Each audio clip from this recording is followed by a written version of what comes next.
I would say that your logical mind is a precious treasure as well, especially when the logical mind is able to recognize its own limitations.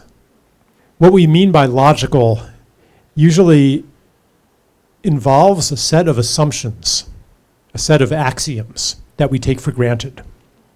And anything that you can build from those axioms seems necessarily true. It's logical. But then sometimes you might experience something that conflicts with the axioms.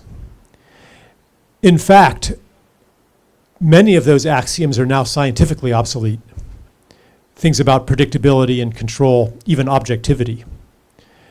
Things like quantum indeterminacy, sensitive dependence on initial conditions, in chaos theory, things like that. But I would say, I never try to convince somebody to step out of a worldview that's working for them.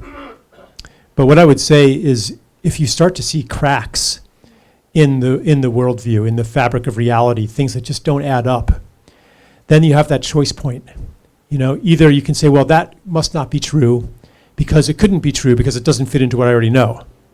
Or you can say, in order to accommodate that new data point, what do I have to question?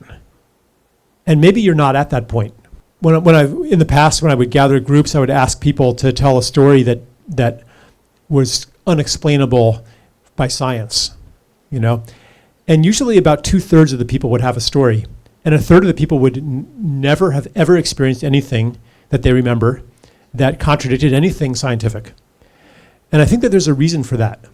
I think that each of us is born into a consciousness, into a set of circumstances, into the opportunity to play out a certain drama.